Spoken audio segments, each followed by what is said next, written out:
जैसा कि हमने पहले आपको 3 कानूनों के बारे में बताया था और जिसको लेकर बहुत सारे लोगों के पॉजिटिव कमेंट्स भी आए, बहुत सारे लोगों ने नेगेटिव में भी लिया क्योंकि उसमें बहुत सारे ऐसे बेहतरीन कानून थे। जैसे एक कानून मुझे बहुत ज़्यादा अच्छा लगा जिसमें नाबालिग के साथ रेप के लिए मृत्यु दंड का प्रावधान किया गया था। तो ये भारत देश के लिए सबसे बड़े कानूनों में से एक था। तो उसी कड़ी में आज हम बात करने वाले हैं, ट्रक ड्राइवरों ने देश भर में हड़ताल कर दिया है। क्यों हड़ताल किया है? हिट एंड रन जो कानून आया था उसके लिए इन्होंने हड़ताल किया है। बात करेंगे कि हिट एंड रन से जुड़े कानून को लेकर ट्रक ड्राइवरों का विरोध जारी है, तो क्यों है? ये लोग कानून में संशोधन की मांग पर अड़े हैं और कहाँ-कहाँ ये विरोध प्रदर्शन हो रहा है, इसकी हम बात करेंगे। हड़ताल हो रहा है, चक्का जाम हो रहा है, पूरे देश में ट्रक और बम्पर चालकों ने चक्का जाम कर दिया है। ऐसा किया है केंद्र सरकार के उस कानून पर जिस कानून को कहा जा रहा है हिट एंड रन केस। इन ड्राइवरों का कहना क्या है? अगर हम ये जानने की बात करें कि इनका मानना क्या है इस कानून के बारे में, क्यों इसका विरोध कर रहे हैं, तो ये कह रहे हैं कि ये कानून जो है गलत है और इसे वापस लेकर इसमें संशोधन करना चाहिए। इनकी मांग ये है कि देश के लगभग सभी राज्यों में ट्रक चालकों की अगर बात नहीं मानी जाएगी तो ये राष्ट्रव्यापी हड़ताल लगातार चलता रहेगा। अगर हम इसमें बात करें कि सबसे ज़्यादा इसका असर कहाँ पर दिखाई दे रहा है, तो दिल्ली, हरियाणा, उत्तर प्रदेश और मध्य प्रदेश से लेकर महाराष्ट्र तक ट्रक रोक दिए गए हैं और लगातार इस पर आंदोलन किए जा रहे हैं। चालकों ने अपने अपने ट्रक सड़कों के किनारे खड़े कर दिए हैं और ट्रकों को लंबी कतारों में लगाकर प्रोटेस्ट कर रहे हैं। असर की बात करें, अगर हम डिटेल में बात करें तो इंडिया टुडे की जो रिपोर्ट है उसके मुताबिक अगर हम बात करेंगे तो मध्य प्रदेश, दिल्ली, महाराष्ट्र, राजस्थान, उत्तर प्रदेश के कई इलाकों में इसके असर देखने को मिल रहे हैं। अभी जो तुरंत की जानकारी निकल के आ रही है उसकी बात करें तो कई जगहों पर प्रशासन द्वारा लाठी चार्ज भी किया गया है और उसमें कई ट्रक ड्राइवर्स घायल भी हुए हैं। राज्यों की कई सड़कों पर हड़ताल की वजह से लंबे लंबे जाम लगे हुए हैं। मध्य प्रदेश के देवास की बात करेंगे तो बस और ट्रक ड्राइवर शहर में कई रास्ते बंद करने का प्रयास कर रहे हैं और प्रशासन के समझाने के बाद भी ड्राइवरों का प्रदर्शन कम नहीं हो रहा है।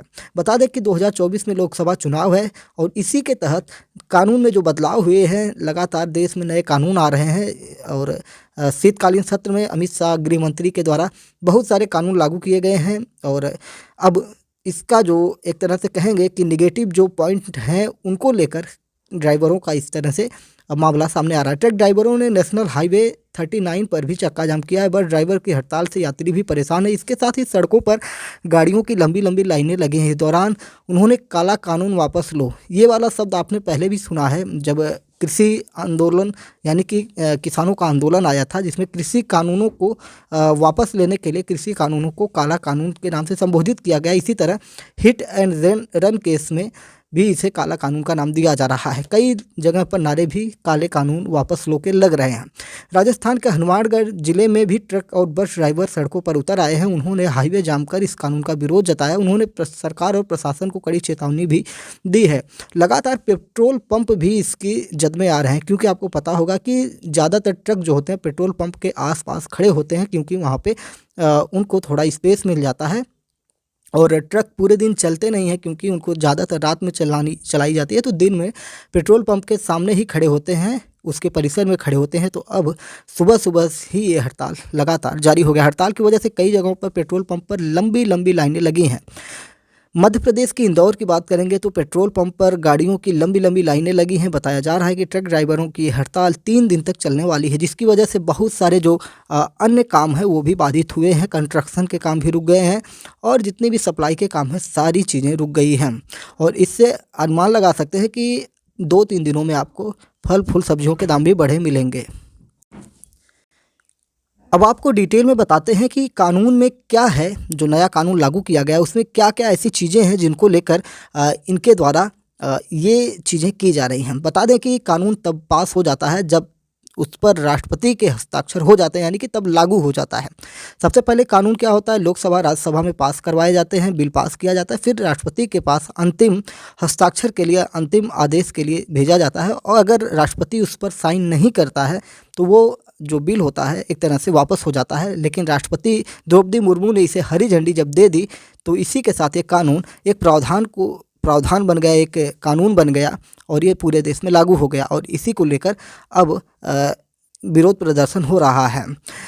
हाल ही में भारत सरकार ने इंडियन पिनल कोड, जिसे आईपीसी के नाम से जानते हैं, उसे बदलकर भारतीय न्याय संहिता बीएनएस का नया नाम दिया है। तो इसे आप ध्यान रखिए, हम बार बार इस चीज़ को आपको दोहरा रहे हैं कि आईपीसी जो पहले कही जाती थी इंडियन पिनल कोड, उसका नाम बदल दिया गया है, जिसे अब बीएनएस के नाम से जाना जाता है, भारतीय न्याय संहिता।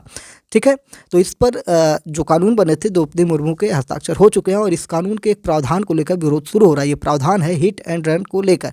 नया कानून कहता है कि अगर सड़क दुर्घटना में किसी की मौत हो जाती है और गाड़ी चालक मौके से फरार हो जाता है तो उसे 10 साल की सज़ा हो सकती है, साथ ही 7 लाख रुपए जुर्माना भी देना पड़ सकता है। पहले इस मामले में कुछ ही दिनों में आरोपी ड्राइवर को जमानत मिल जाती थी और वो बाहर आ जाता था।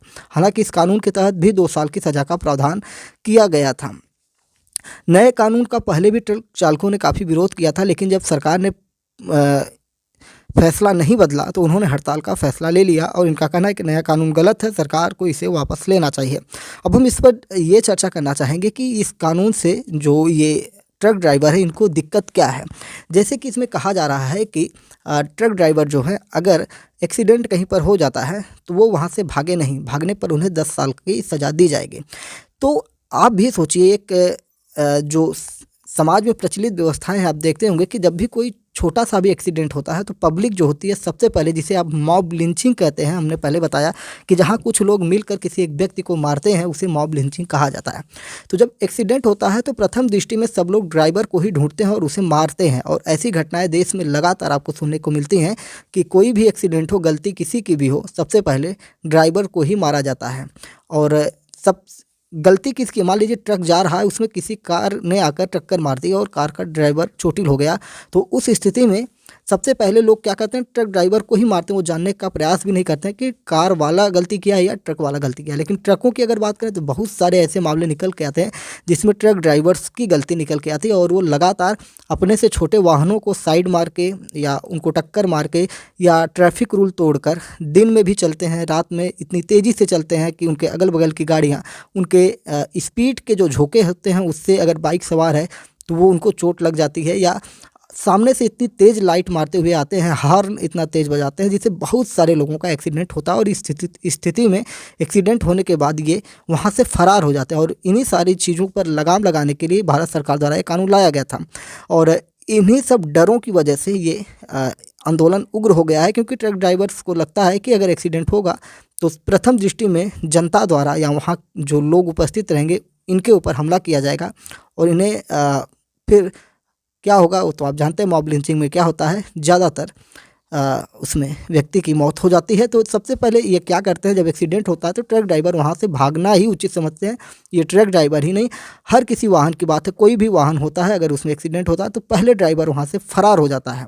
और इसी चीज़ को लेकर अब इनके अंदर रोष उत्पन्न हो रहा है और इसके लिए अब देखने वाली बात होगी कि भारत सरकार क्या इसमें प्रावधान करने वाली है और क्या इसको वापस लेगी। 3 दिवसीय ये धरना प्रदर्शन है, लेकिन मुझे नहीं लगता है कि भारत सरकार इसमें पीछे हटने वाली है, क्योंकि बहुत सोच समझ कर ये बिल लाया गया होगा और सामने चुनाव है और बिल वापस लेने का मुझे तो नहीं लगता है कि कोई सवाल उठता है। और पता नहीं, अब आगे देखने वाली बात होगी कि सरकार की क्या मंशा इसमें होने वाली है। चैनल पर नए हैं तो एमपीएस हिंदी को सब्सक्राइब करके डेली करंट अफेयर्स और न्यूज एनालिसिस के लिए हमारे साथ जुड़ सकते हैं। जय नमस्कार, भारत माता की जय।